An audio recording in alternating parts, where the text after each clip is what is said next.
Hello everyone, welcome back to our channel. So ఈరోజు అయితే మన క్లాస్లో మనం సైకాలజీ క్లాసెస్లో భాగంగా వైయక్తిక భేదాలు అనే చాప్టర్ని స్టార్ట్ చేసామండి. సో అందులో ప్రజ్ఞకు సంబంధించి ఈరోజు చెప్పుకుందాం, ఓకేనా.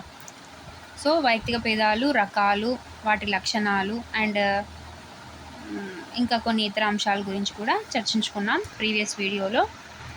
సో ఈరోజు అయితే ప్రజ్ఞ గురించి తెలుసుకుందాం. సో ప్రజ్ఞ అంటే ఏంటి? తెలివి కదా, మన భాషలో చెప్పాలంటే తెలివి కదా. ప్రజ్ఞను కలిగిన వాడిని ఏమంటాము? ప్రజ్ఞావంతుడు అంటాం, అవునా.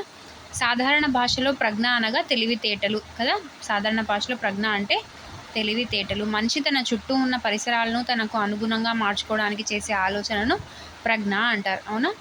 మనిషి తన చుట్టూ ఉన్న పరిసరాలను తనకు అనుగుణంగా మార్చుకోవడానికి చేసే ఆలోచన ఏమంటారు? ప్రజ్ఞ అంటారు కదా. అంటే తెలివిని ఉపయోగించి తన పరిసరాలకు అనుగుణంగా తన పరిసరాలను తనకు అనుగుణంగా మార్చుకుంటాడనమాట. సో ఇక్కడ ప్రజ్ఞని యూజ్ చేయాలి. సో ఆ యూజ్ చేసే ఆలోచననే ఏమంటారు? ప్రజ్ఞ అంటారు, అవునా. ప్రజ్ఞ ఒక నిర్దిష్ట అంశం కాదు, అనేక విషయాల సముదాయం, ఓకేనా. ప్రజ్ఞ అనేది ఏదో ఒక అంశం కాదనమాట, అది కొన్ని విషయాల సముదాయం అనమాట, అనేక విషయాల సముదాయం, ఓకేనా. సో ప్రజ్ఞకు సంబంధించిన నిర్వచనాలు ఉన్నాయి, చాలా ఉన్నాయి. ఒక్కొక్క కోవకు చెందిన నిర్వచనాలను కొన్ని కోడ్స్ ద్వారా మనం నేర్చుకుందాం ఈరోజు, ఓకేనా. సర్దుబాటుకు చెందిన ప్రజ్ఞా నిర్వచనాలు, ఓకేనా. సర్దుబాటు గురించిన ప్రజ్ఞా నిర్వచనాలు అనమాట ఇవి, ఓకేనా. కోడ్ వచ్చేసి కోపానికి గురైన సీఎం ఎస్టీలను ఏబీసీలుగా విభజించారు, ఓకేనా. దీంట్లో కోపానికి ఎస్టీ ఏబీసీ అనేది ఏంటి అంటే కొత్త పరిస్థితులకు అనుగుణంగా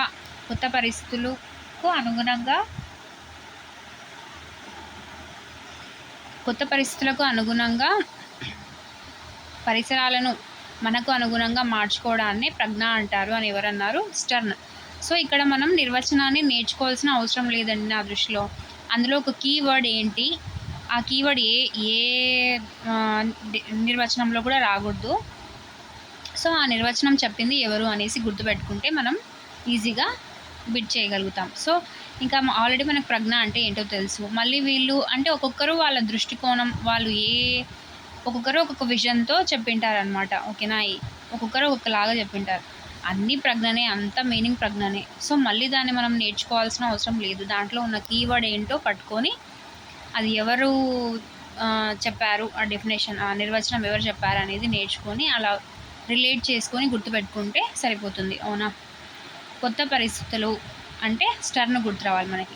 కొత్త పరిస్థితులకు అనుగుణంగా మనం మార్చుకోవడం అనమాట, దాన్ని ప్రజ్ఞ అంటారు అని చెప్పేసి స్టర్న్ చెప్పాడు. పా అంటే ప్రతీకాత్మక చర్యలు. అది ఎవరు చెప్పారు? ఎడ్వర్డ్లో స్టర్న్లో ఎస్టీ చూడండి ఇందాక.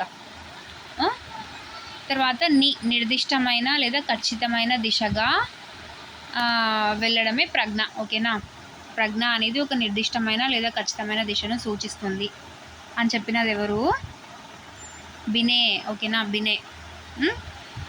సో ఇదన్నమాట. కీ అంటే క్లిష్ట పరిస్థితులను అర్థం చేసుకోవడమే, లేదంటే క్లిష్ట పరిస్థితులు. ఇక్కడ సర్దుబాటు కదా, ఎస్, అన్ని సర్దుబాటుకు సంబంధించినదే. కొత్త పరిస్థితులకు సర్దుబాటు కావడాన్ని ప్రజ్ఞ అంటారు. ప్రతీకాత్మక చర్యలను సర్దుబాటు చేసుకోవడమే ప్రజ్ఞ. నిర్దిష్టమైన అంటే ప్రజ్ఞ అనేది ఒక నిర్దిష్టమైన ఖచ్చితమైన దిశగా సర్దుబాటు చేసుకోవడంలో సహాయపడుతుంది అని గుర్తుపెట్టుకోవచ్చు.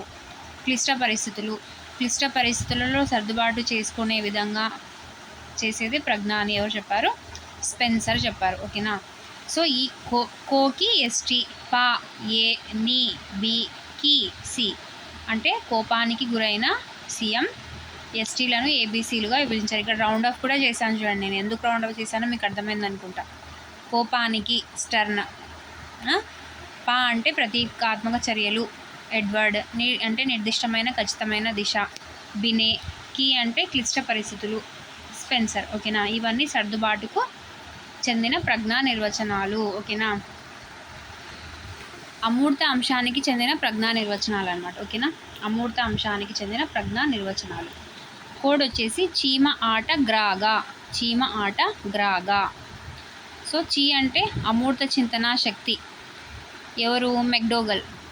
ఆ అంటే అమూర్త ఆలోచన శక్తి, టెర్మన్. ఓకేనా. చీమ అంటే మెక్డోగల్. ఆ అంటే అమూర్త ఆలోచన శక్తి, టెర్మన్. గ్రా అంటే గ్రాహ్యక శక్తి, గాల్టన్. ఓకేనా. సో ఏంటి ఇవి అంటే అమూర్త చింతన శక్తియే ప్రజ్ఞ అని చెప్పింది ఎవరు? మెక్డోగల్. అమూర్త చింతన శక్తిలో చింతన చీమ. ఓకేనా. అమూర్త చింతన శక్తియే ప్రజ్ఞ అని చెప్పింది ఎవరు? మెక్డోగల్. అమూర్తన ఆలోచన శక్తియే ప్రజ్ఞ అని చెప్పింది ఎవరు? టెర్మన్. చింతన మెక్డోగల్ చెప్పాడు, టెర్మన్ ఆలోచన చెప్పాడు. ఓకేనా. అమూర్త ఆలోచన శక్తి టెర్మన్.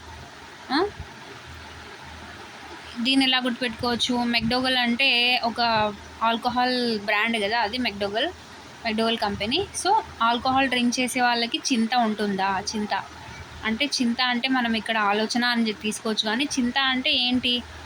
ఏ బాధ ఉండదు. చింత అంటే నీకేమైనా చీకు చింత ఉందా అసలు ఎగ్జామ్ గురించి అని మనం ఎవరైనా అంటున్నాం అనుకోండి. సో చింత అంటే ఏంటి? అసలు నువ్వు ఆలోచిస్తున్నావా? నీకేమన్నా ఉందా కొంచెమన్నా? అసలు నీకు చీకు చింత ఏమన్నా ఉందా అంటాం కదా, ఆ చింత అనమాట. ఓకేనా. అంటే ఏంటి? నీకు దేని పట్ల కూడా ఆలోచన లేదు అని అర్థం అనమాట. ఓకేనా. అలా చెప్పింది ఎవరు అంటే మెక్డోగల్. అమూర్త చింతనా శక్తి మెక్డోగల్. మళ్ళీ ఎవరిని నేను ఉద్దేశించి చెప్పట్లేదండి ఇక్కడ, జస్ట్ గుర్తుపెట్టుకోవడానికే. సో మీకు నచ్చితే గుర్తుపెట్టుకోండి, లేదు మాకు ఆల్రెడీ ఇది వచ్చు అంటే ఓకే, మీరు ఎలా గుర్తుపెట్టుకున్నారో అలానే కంటిన్యూ చేసుకోండి. ఓకేనా.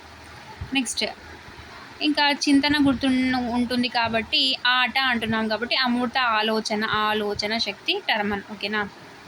గ్రాహ్యక శక్తే అమూర్త గ్రాహ్యక శక్తే ఏంటి? ప్రజ్ఞ అని చెప్పింది ఎవరు? గాల్టన్. గ్రాగా గుర్తుంటుంది. ఓకేనా. సో ఇవన్నీ కూడా అమూర్త అంశానికి చెందిన ప్రజ్ఞా నిర్వచనాలు.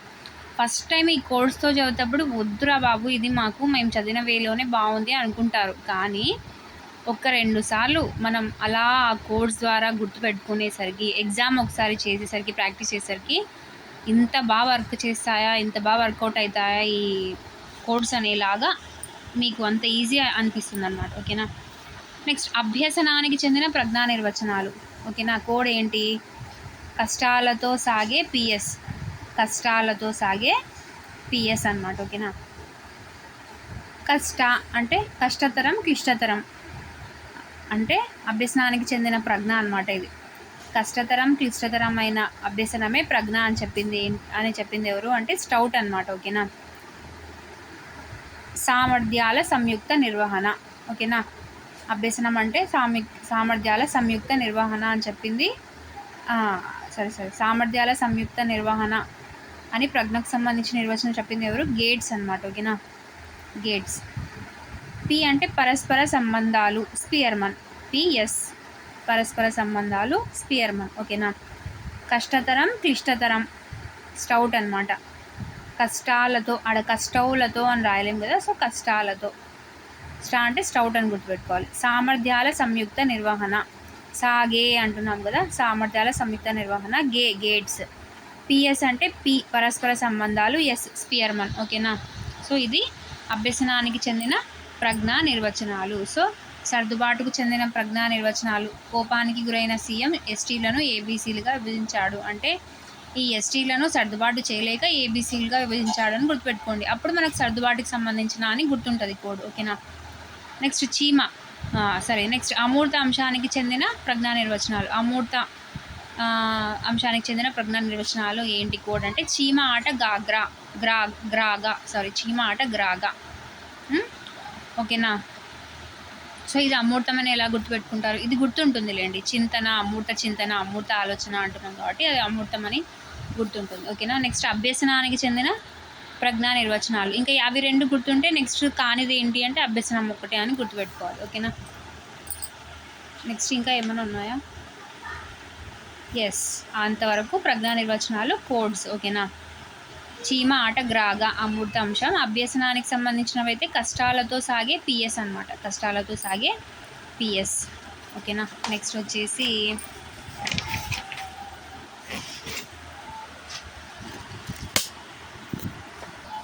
సో నెక్స్ట్ చూడండి, ప్రజ్ఞకు సమగ్ర నిర్వచనం ఇచ్చిన వ్యక్తి వెష్లర్. ఓకేనా, ప్రజ్ఞకు సమగ్ర నిర్వచనం ఇచ్చిన వ్యక్తి వెష్లర్ అనమాట. ఏం ఇచ్చాడు అతను? ప్రయోజనాత్మకంగా పనిచేయడానికి, హేతుబద్ధంగా ఆలోచించడానికి, పరిసరాలతో సర్దుబాటు చేసుకోవడానికి కావలసిన సామర్థ్యమే ప్రజ్ఞ అన్నాడు. అంటే ప్రతి అంశానికి కావాల్సిన సామర్థ్యమే వెష్లర్. అవి ఏంటి అంటే ప్రయోజనాత్మకంగా పనిచేయడానికి, అంటే యూస్ఫుల్గా పనిచేయడానికి, హేతుబద్ధంగా ఆలోచించడానికి, అంటే రీజనింగ్ ఉండాలి ఆలోచనలు, పరిసరాలతో సర్దుబాటు చేసుకోవడానికి. ఓకేనా, సో ఇవన్నిటికీ కావాల్సిన సామర్థ్యమే ప్రజ్ఞ అని చెప్పింది ఎవరు? వెష్లర్. ఓకేనా, తెలివిగా మసలుకోవడం ప్రజ్ఞ. తెలివిగా మసలుకోవడం ప్రజ్ఞ అని చెప్పింది ఎవరు? వుడ్వర్త్. ఓకేనా, ప్రజ్ఞానికషను పరీక్షించున్నదే ప్రజ్ఞ. ప్రజ్ఞానికషను పరీక్షించున్నదే ప్రజ్ఞ అని చెప్పింది ఎవరు? Boring Langfeld Weld. ఓకేనా, బోరింగ్ లాంగ్ఫీల్డ్ వెల్డ్. ప్రజ్ఞానికషను పరీక్షించున్నదే ప్రజ్ఞ అని చెప్పింది బోరింగ్ లాంగ్ఫీల్డ్ వెల్డ్. ఈ ముగ్గురు చెప్పారు. పరిసరాలతో అనుగుణ్యత పొందడం అని చెప్పింది ఎవరు? పియాజే. పరిసరాలతో అనుగుణ్యత పొందడమే ప్రజ్ఞ అని చెప్పింది ఎవరు? పియాజే. ఓకేనా, తెలివిగా మసలుకుంటే వుడ్వర్త్ అనమాట ప్రజ్ఞా నికషను పరీక్షించుకునేదే నికష అంటే టెస్ట్ కదా. సో ప్రజ్ఞా నికషను పరీక్షించున్నదే బోరింగ్ లాంగ్ఫీల్డ్ వెల్డ్. ఓకేనా, పరిసరాలతో అనుగుణ్యత పొందడమే అంటే ఈయన పరిసరాల గురించి అనుగుణ్యత, వ్యవస్థీకరణం ఇవన్నీ చెప్పాడు కదా. సో అక్కడ అనుగుణ్యత పియాజే, గుర్తుపెట్టుకోండి. ఓకేనా, నెక్స్ట్ ప్రజ్ఞకున్న లక్షణాలు ఏంటి? ప్రజ్ఞ లక్షణాలు స్వభావం. ఓకేనా, శాశ్వతంగా ఉండే గుణాన్నే లక్షణం అంటారు. ఓకేనా, లక్షణం అంటే ఏంటి? దేన్ని లక్షణం అంటున్నాము అంటే ఒక గుణం అనేది శాశ్వతంగా ఉండిపోవడాన్నే మనం ఆ గుణాన్ని ఏమంటాం? లక్షణం అంటున్నాం. ఓకేనా, ఇవి అమూర్తమైనది. లక్షణం అనేది అమూర్తమైనది, దృగ్గోచరం కానిది, అంటే కంటికి కనిపించనిది. ఓకేనా, దృగ్గోచరం కానిది. ఓకేనా, ప్రతి వ్యక్తిలో ఉండే సహజ అంతర్గత శక్తి. ఒక లక్షణం అంటే ప్రతి వ్యక్తికి కొన్ని లక్షణాలు ఉంటాయి.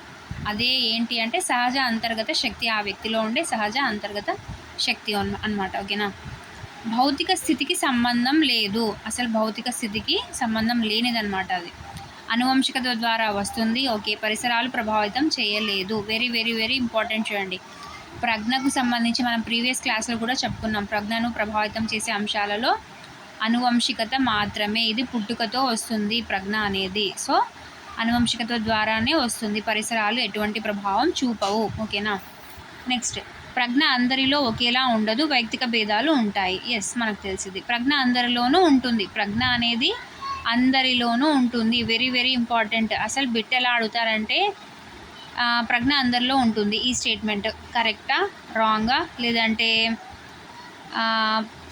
ప్రజ్ఞ కొందరిలో ఉంటుంది, లేదంటే ప్రజ్ఞ అందరిలో ఉండదు అనేసి. సో ఇలా 4 ఆప్షన్స్ అన్నీ కన్ఫ్యూజింగ్గా ఇస్తారనమాట. ప్రజ్ఞ అందరిలోనూ ఉంటుంది. ఇది మనం ఏమనుకుంటామంటే ప్రజ్ఞ అంటే తెలివి కదా, అందరిలో ఉండదు కదా అని ఖచ్చితంగా ప్రతి ఒక్కరు ఇదే అనుకుంటారు. కానీ ప్రజ్ఞ అనేది అందరిలో ఉంటుంది. ప్రజ్ఞ మోతాదు అనేది భేదంగా ఉంటుంది. ఒకరికొకరికి మధ్యలో తేడాలు ఉంటాయి. ఐక్యూ, ప్రజ్ఞ ఇంటెలిజెన్స్ కోషియంట్ ఉంటుంది కదా, అది తేడా ఉంటుంది. అంటే నాకు 100 పైగా, ఇంకొకరికి 90 పైన అలా ఉంటుంది. కానీ ప్రజ్ఞ అనేది ఖచ్చితంగా అందరిలోనూ ఉంటుంది. ఇది బాగా గుర్తుపెట్టుకోండి. ఓకేనా, నెక్స్ట్ జాతి, మతం, కులం, లింగ భేదాలు ఉండవన్నమాట. లైంగిక పరంగా ప్రజ్ఞకు భేదం ఉండదు. ఎస్, ప్రజ్ఞను మాపనం చేసి నిర్దిష్టంగా కొలవవచ్చు. కొలవవచ్చు. దీనికి ఒక టెస్ట్ ఉంది మనకు కదా, ప్రజ్ఞాలబ్ధి. దీన్ని మాపనం చేయడానికి ప్రజ్ఞను మాపనం చేసేది ప్రజ్ఞాలబ్ధి కదా, దాని గురించి కూడా చెప్పుకుందాం. ఓకేనా, నెక్స్ట్ ప్రజ్ఞాభివృద్ధి కౌమార దశ వరకు సాగి తర్వాత ఆగిపోతుంది. ఇది కూడా very very very important point. ప్రజ్ఞాభివృద్ధి జీవితాంతం కొనసాగుతుందా అంటే నో, అది కౌమార దశ వరకు కొనసాగి ఆగిపోతుంది. సో ఇది పుట్టుకతో వచ్చింది కదా.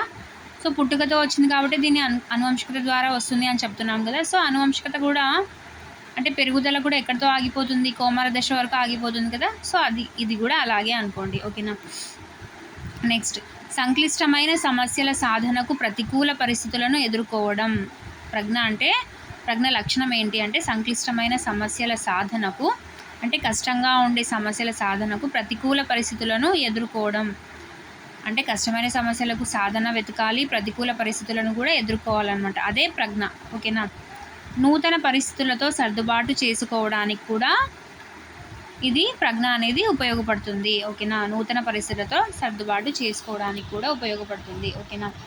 నెక్స్ట్, సమైక్య ఆలోచన ఉన్న వారికి ప్రజ్ఞ అధికంగా ఉంటుంది. Very very important. సమైక్య ఆలోచన అంటే ఏంటి? అంటే అందరూ ఆలోచించే విధంగానే బట్ కొంచెం అధికంగా ఆలోచిస్తారనమాట వీళ్ళు. సమైక్య ఆలోచన, అన్నీ కలగలిపి ఆలోచించుకుంటారు.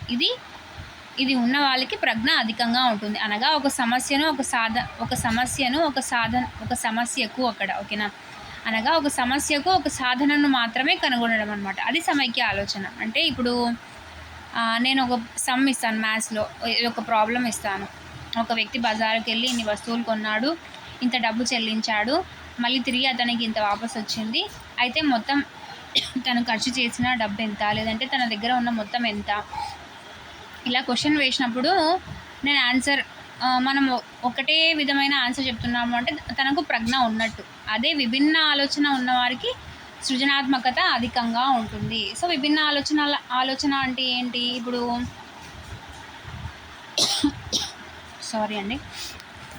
సో ఇప్పుడు ఏంటి విభిన్న ఆలోచన అంటే ఏంటంటే, ఇప్పుడు నేను అదే ప్రాబ్లమ్ని వేరే పర్సన్కి ఇచ్చానమాట. సో చెప్పున దీనికి ఆన్సర్ నేను ఇట్లా, ఒక వ్యక్తి బజార్కి వెళ్ళాడు, ఇంత ఖర్చు చేశాడు, ఇంత వాపసు వచ్చింది, అది ఇది అని చెప్పాను. సో అతను 2-3 విధానాల్లో ఆన్సర్స్ చెప్పాడనుకో, దాన్ని సృజనాత్మకత అంటాం. ఒకే రకమైన సాధన, ఒకే సమస్యకు ఒక సాధన మాత్రమే కనుక్కుంటే అది ప్రజ్ఞ అవుతుంది. విభిన్న సాధనలు అంటే విభిన్న ఆలోచన శక్తి ఉండడం అనేది అంటే ఏంటి? విభిన్న ఆలోచన ఉన్నవారికి సృజనాత్మకత ఉంటుంది. ఇది చెప్పింది ఎవరు అంటే గిల్ఫర్డ్ అనమాట. ఓకేనా. సమైక్య ఆలోచన అంటే ప్రజ్ఞ అని, విభిన్న ఆలోచన అంటే సృజనాత్మకత అని చెప్పింది ఎవరు అంటే గిల్ఫర్డ్. ఓకేనా. సో ఇది ప్రజ్ఞ అనేది జ్ఞానాత్మక రంగానికి సంబంధించింది. మనకు 3 రంగాలు ఉన్నాయి కదా, జ్ఞానాత్మక, భావావేశ, మానసిక చలనాత్మక. సో అందులో ప్రజ్ఞ ఏ రంగానికి చెందింది అంటే జ్ఞానాత్మక రంగానికి. వెరీ వెరీ ఇంపార్టెంట్ పాయింట్ ఇది కూడా. ఓకేనా. సో ప్రజ్ఞ కాని అంశాలు, ఇంకా ప్రజ్ఞ కాకుండా వేరే అంశాలు ఏమున్నాయి అంటే జ్ఞానం, సహజ సామర్థ్యాలు, సృజనాత్మకత, అభిరుచులు, వైఖరులు, అలవాట్లు, ప్రవర్తన, ఆలోచన, స్మృతి. సో ఇవన్నీ ప్రజ్ఞ కాకుండా ఇతర అంశాలు అన్నమాట. సో ఇందులో వచ్చేసి అనువంశికత ప్రభావం, పరిసరాల ప్రభావం ఎలా ఉంటుంది? మనకు ప్రజ్ఞకు తెలుసు, ప్రజ్ఞకు అనువంశికత ప్రభావం మాత్రమే ఉంటుంది. పరిసరాలతో ప్రజ్ఞ అనేది అభివృద్ధి చెందదు. ఓకేనా. జ్ఞానం వచ్చేసి అనువంశికతతో రాదనమాట. జ్ఞానం అంటే నాలెడ్జ్ ముందుగానే మనకు అన్నీ పుట్టుకతోనే అన్నీ తెలిసి ఉంటాయా? నో. నాలెడ్జ్ అనేది పరిసరాల ద్వారా వస్తుంది. ఓకేనా. సో నెక్స్ట్ సృజనాత్మకత, సహజ సామర్థ్యాలు. సో ఇవి రెండు చూడండి, ఇవి రెండు ప్రభావితం చెందుతాయి అన్నమాట. అంటే సృజనాత్మకత అండ్ సహజ సామర్థ్యాలు, ఇవి రెండు కూడా అనువంశికత, పరిసరాలు రెండు కూడా ప్రభావితం అవుతాయి. ఇవి రెండు డెవలప్ అవ్వడానికి అనువంశికత, పరిసరాలు రెండు కూడా ఎఫెక్ట్ ఏమంటారు, ప్రభావితం చూపుతాయి. నెక్స్ట్ ఇంకా కిందికి అలాగే అభిరుచులు, వైఖరులు, అలవాట్లు, ప్రవర్తన, ఆలోచన, స్మృతి. అభిరుచులు, వైఖరులు, అలవాట్లు, ప్రవర్తన, ఆలోచన, స్మృతి ఇవన్నీ కూడా అనువంశికతతో రావు. అభిరుచి అంటే ఒక దాని పట్ల ఇష్టం. అది ఎప్పుడు మనం పెద్ద అయిన తర్వాత పరిసరాల ప్రభావం వలన ఏర్పడేది, అది కూడా అభిరుచి. వైఖరి అంతే, అలవాట్లు కూడా అంతే. ఓకేనా. ప్రవర్తన అంతే, ఆలోచన అంతే, స్మృతి అంతే. ఓకేనా. సో ఇవన్నీ కూడా పరిసరాల ద్వారానే. అంటే మొత్తం ఇక్కడ జ్ఞానం, సృజనాత్మకత, సహజ సామర్థ్యాలు, సృజనాత్మకత, అభిరుచులు, వైఖరులు, అలవాట్లు, ప్రవర్తన, ఆలోచన, స్మృతి అన్నీ కూడా పరిసరాలచే ప్రభావితం చెందుతాయి. కానీ అనువంశికతతో ప్రభావితం చెందేవి రెండు అంశాలు. ఒకటి సహజ సామర్థ్యాలు అంటే సహజంగా వచ్చేవి. నెక్స్ట్ సృజనాత్మకత అనేది కూడా అనువంశికత చేత ప్రభావం చెందుతుంది అండ్ పరిసరాల ద్వారా కూడా ప్రభావితం చెందుతుంది అన్నమాట, రెండు కూడా. ఓకేనా. సో ఇది ప్రజ్ఞ కాని అంశాలు అనువంశికత, పరిసరాలతో ఎలా ప్రభావితం చెందుతాయి అనేసి. ఓకేనా. నెక్స్ట్ వచ్చేసి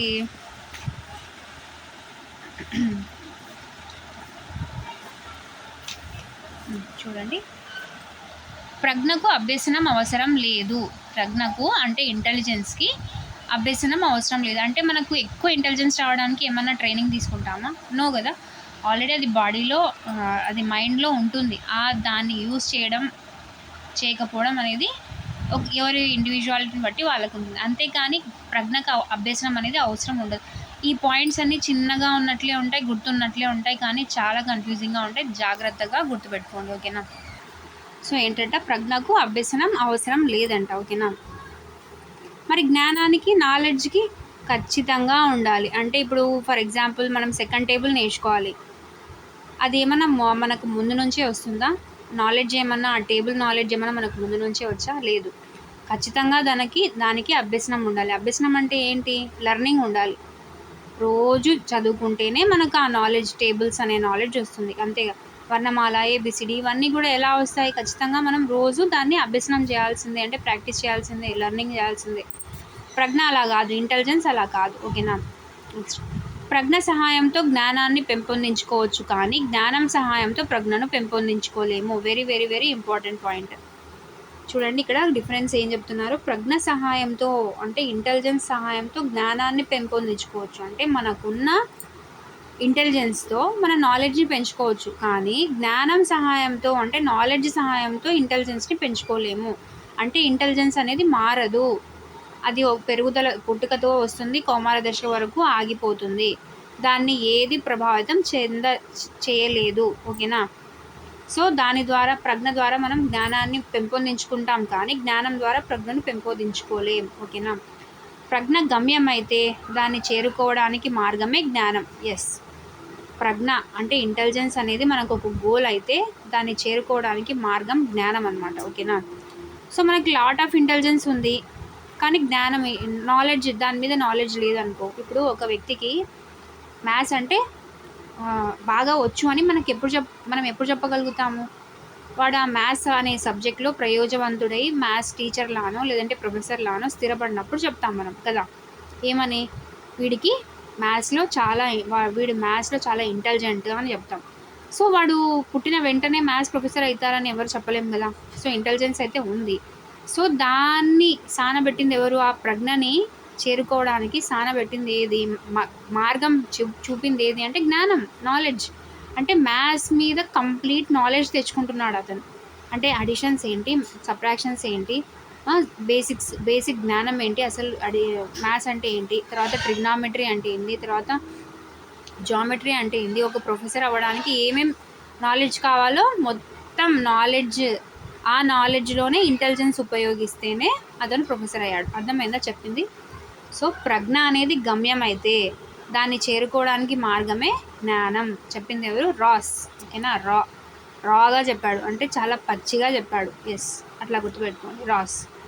సృజనాత్మకత కలిగిన ప్రతి వ్యక్తి ప్రజ్ఞను కలిగి ఉంటాడు, కానీ ప్రజ్ఞ కలిగిన ప్రతి వ్యక్తి సృజనాత్మకతను కలిగి ఉండడు. ఎస్, అంటే ఇక్కడ ఏమని చెప్తున్నారు? సృజనాత్మకత అంటే క్రియేటివిటీ. చూడండి ఇక్కడ, సృజనాత్మకత కలిగిన ప్రతి వ్యక్తి ప్రజ్ఞను కలిగి ఉంటాడు, కానీ ప్రజ్ఞ కలిగిన ప్రతి వ్యక్తి సృజనాత్మకతను కలిగి ఉండడు. ఎస్, ఇదేంటంటే ఇప్పుడు ప్రజ్ఞ, నాకు ఇంటెలిజెన్స్ కోఎఫిషియంట్ ఎంత ఉంది అంటే నేను అబోవ్ యావరేజ్ ఉన్నాను నేను, ఓకేనా.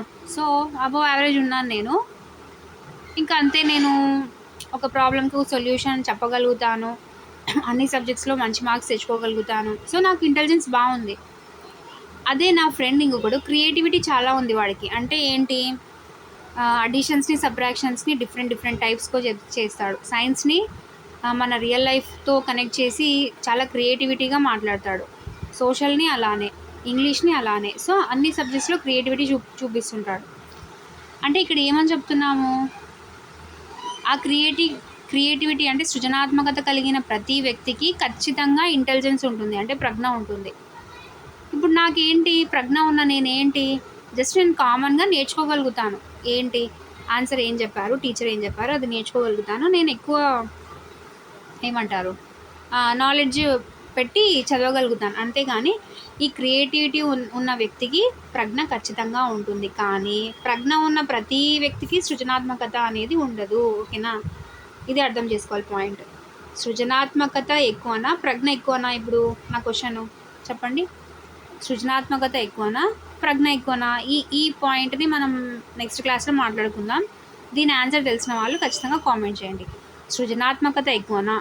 హ్మ్. ప్రజ్ఞ ఎక్కువనా? అది అది చెప్పాలి నాకు. ఓకేనా?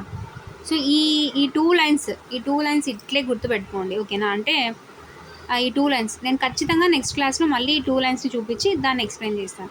ప్రజ్ఞ హయ్యర్ క్యాడరా? సృజనాత్మకత హయ్యర్ క్యాడరా? చెప్పండి. ఓకేనా? కామెంట్ చేయండి. ఓకేనా? నెక్స్ట్ వచ్చేసి ప్రజ్ఞ రకాలు. ప్రజ్ఞ అనేది ఎన్ని రకాలుగా ఉందో చూద్దాం. ఓకేనా? అమెరికాకు చెందిన థారెన్డైక్ ప్రజ్ఞకు సంబంధించి మెజర్మెంట్స్ ఆఫ్ ఇంటెలిజెన్స్ అనే గ్రంథాన్ని రచించాడనమాట. ఓకేనా? అమెరికాకు చెందిన థారెన్డైక్ అనే వ్యక్తి ప్రజ్ఞకు సంబంధించిన మెజర్మెంట్స్ ఆఫ్ ఇంటెలిజెన్స్ అనే గ్రంథాన్ని రచించాడనమాట. తను రచించిన గ్రంథం ఏంటి? Measurements of intelligence. ఓకేనా? దీని ప్రకారం ప్రజ్ఞ 3 రకాలుగా ఉంటుంది. ఎస్, ఈ ఈ మెజర్మెంట్స్ ఆఫ్ ఇంటెలిజెన్స్ అనే గ్రంథం ప్రకారం ప్రజ్ఞ అనేది 3 రకాలుగా ఉంటుందంట. ఎవరు చెప్పారంటే థారెన్డైక్. ఓకేనా? ఏంటవి? మూర్త ప్రజ్ఞ లేదా యాంత్రిక ప్రజ్ఞ, అమూర్త ప్రజ్ఞ, సాంఘిక లేదా సామాజిక ప్రజ్ఞ. మూర్త ప్రజ్ఞ అంటే మెకానికల్ ఇంటెలిజెన్స్, అమూర్త అబ్స్ట్రాక్ట్, సాంఘిక లేదా సామాజిక సోషల్ ఇంటెలిజెన్స్ అనమాట. సో ఈ 3 ప్రజ్ఞలు ఖచ్చితంగా ప్రతి వ్యక్తిలో ఉంటాయి. Very important. సో ఈ 3 ప్రజ్ఞలు అంటే మూర్త అంటే కంటికి కనిపించేది లేదా యాంత్రిక అంటే మెకానికల్ ఇంటెలిజెన్స్ అనేది కంటికి కనిపించేది ప్రతి ఒక్కరిలో ఉంటుంది. అమూర్త అనేది కూడా ప్రతి ఒక్కరిలో ఉంటుంది. ఓకేనా? సాంఘిక లేదా సామాజిక అనేది కూడా ప్రతి ఒక్కరిలో ఉంటుంది అని అందరూ చెప్పలేదు, థారెన్డైక్ చెప్తున్నాడు అనమాట. ఓకేనా? మూర్త ప్రజ్ఞ అంటే ఏంటి అంటే మూర్త ప్రజ్ఞను మధ్య మెదడు మూలం మూర్త ప్రజ్ఞకు మూర్త ప్రజ్ఞకు మధ్య మెదడు మూలం అని థారెన్డైక్ పేర్కొన్నారు. ఓకేనా? మన మూర్త ప్రజ్ఞకు మధ్య మెదడు సహకరిస్తుంది అని చెప్పిన వ్యక్తి ఎవరు? థారెన్డైక్ అనమాట. ఓకేనా? కంటికి కనిపించే అంశాలను లేదా వస్తువులను అత్యద్భుతంగా ఉపయోగించే సామర్థ్యాన్ని మూర్త ప్రజ్ఞ అంటున్నాం. ఓకేనా? మన కంటికి కనిపించే వస్తువులను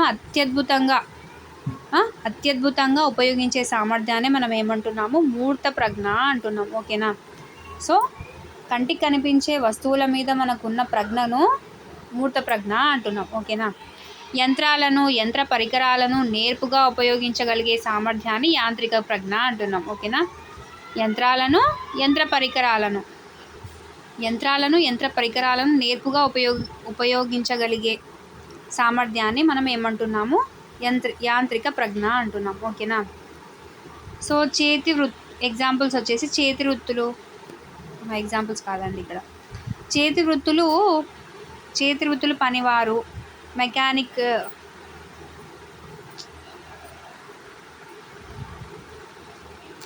చేతి వృత్తుల పనివారు, mechanics, technicians, hardware engineers. So వీళ్ళందరూ కూడా యాంత్రిక ప్రజ్ఞను కలిగిన వారే. చేతి వృత్తుల పనివారు అంటే చేతితో మనం ఏమైనా థింగ్స్ చేసి అమ్ముతుంటాం కదా, సో అలాంటి వాళ్ళు. మెకానిక్స్, టెక్నీషియన్స్, హార్డ్వేర్ ఇంజనీర్స్ వీళ్ళందరూ కూడా యాంత్రిక ప్రజ్ఞను కలిగి ఉంటారు. ఓకేనా? నెక్స్ట్ వచ్చేసి యాంత్రిక ప్రజ్ఞ కదా, అమూర్త ప్రజ్ఞ. ముందు మెదడు దీనికి మూల కారణం. ముందు మెదడు. సో మధ్య మెదడు అయితే మూర్త ప్రజ్ఞ, ముందు మెదడు అయితే అమూర్త ప్రజ్ఞ. ఓకేనా? సో దీనికి ముందు మెదడు మూల కారణం అంటున్నాడు థారెన్డైక్. కంటికి కనిపించని అంశాలను నేర్పుగా ఉపయోగించగలిగే సామర్థ్యాన్ని అమూర్త ప్రజ్ఞ అంటున్నాం. అమూర్త జ్ఞానం అంటేనే ఏంటి? మన కంటికి కనిపించని, అరే ఏ బి కంటే ఎత్తురా, బి సి కంటే ఎత్తురా, మరి అందరిలో ఎత్తెవర్రా అంటే సి అని చెప్పడం ఏంటి? అమూర్త ప్రజ్ఞ అనమాట. ఓకేనా? సో కంటికి కనిపించని అంశాలను కూడా నేర్పుగా ఉపయోగించగలిగే సామర్థ్యం అనమాట ఈ అమూర్త ప్రజ్ఞ. నిరంతరం ఆలోచిస్తూ ఉంటారు, పుస్తకాలు ఎక్కువగా చదువుతారు, అంకెలు, సంఖ్యలు, అక్షరాలు, పదాలతో అద్భుతాలు సృష్టిస్తారు. సో ఏంటంటే నిరంతరం వీరు ఈ అమూర్త ప్రజ్ఞ కలిగిన వాళ్ళు నిరంతరం ఆలోచిస్తుంటారు, పుస్తకాలు ఎక్కువగా చదువుతారు, అంకెలు, సంఖ్యలు, అక్షరాలు, పదాలతో అద్భుతాలను సృష్టిస్తారనమాట. సో ఎగ్జాంపుల్స్ ఎవరు అంటే కవులు, రచయితలు, విద్యావంతులు, విద్యావేత్తలు, సాఫ్ట్వేర్ ఇంజనీర్స్ అనమాట. అంటే ఎవరంట? కవులు. వీరు కూడా ఎప్పుడు ఆలోచిస్తుంటారు కదా ఎలా అక్షరాలను మంచి రీతిలో పెట్టాలి. రచయితలు అంతే, విద్యావంతులు. ఓకేనా? విద్యావేత్తలు, సాఫ్ట్వేర్ ఇంజనీర్స్. సో వీళ్ళందరూ కూడా అమూర్త ప్రజ్ఞను కలిగి ఉంటారు. ఓకేనా? CAVD టెస్ట్, థారండైక్ రూపొందించారనమాట. అమూర్త ప్రజ్ఞను పరీక్షించడానికి CAVD టెస్ట్‌ను ఎవరు రూపొందించారు అంటే థారండైక్.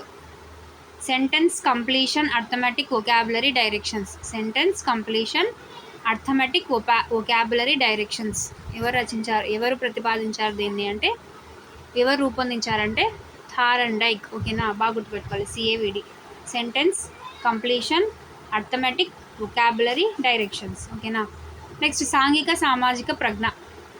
ఎదుటి వ్యక్తిని తనకు అనుకూలంగా మార్చుకునే సామర్థ్యం. సాంఘిక సామాజిక అంటే ఈ సోషల్ కమ్యూనికేషన్ బాగా పెట్టుకోవడము, సామాజిక కార్యక్రమాల్లో పాల్పంచుకోవడము, సమాజానికి ఉపయోగపడే పనులు చేయడము. సో ఇలాంటివి ఎదుటి వ్యక్తిని తనకు అనుకూలంగా మార్చుకునే సామర్థ్యం. ఓకేనా, అదే సామాజిక ప్రజ్ఞ. ఓకేనా. డాక్టర్స్, లాయర్స్, కళాకారులు, రాజకీయ నాయకులు, వ్యాపారస్తులు, ఉపాధ్యాయులు. ఓకేనా, వీళ్ళందరూ ఏంటంట సామాజిక ప్రజ్ఞ కలవారు. వీళ్ళు మరి నిజంగానే మన అందరితో డాక్టర్ ఎప్పుడైనా కోపంగా మాట్లాడింది చూసారా? లేదు.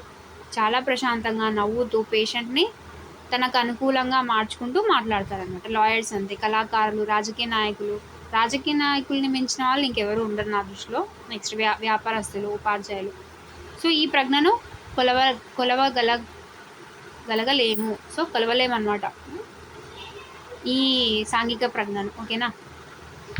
నెక్స్ట్ వచ్చేసి ప్రజ్ఞా సిద్ధాంతాలు. ఇప్పుడు వద్దు, స్టార్ట్ చేయడానికి ఫ్రెష్గా ఇది కాన్సెప్ట్ కొంచెం బాగా బ్రెయిన్లోకి ఎక్కించుకోవాలన్నమాట. సో ఇంతవరకు ప్రజ్ఞ గురించి, ప్రజ్ఞా లక్షణాల గురించి, ప్రజ్ఞా రకాల గురించి నేర్చుకున్నాం కదా. సో నెక్స్ట్ టాపిక్ వచ్చేసి ప్రజ్ఞా సిద్ధాంతాలు. సో ఇంకా మన ఛానల్ని ఎవరైతే సబ్స్క్రైబ్ చేసుకోకుండా చూస్తున్నారో వాళ్ళు ఖచ్చితంగా సబ్స్క్రైబ్ చేసుకోండి.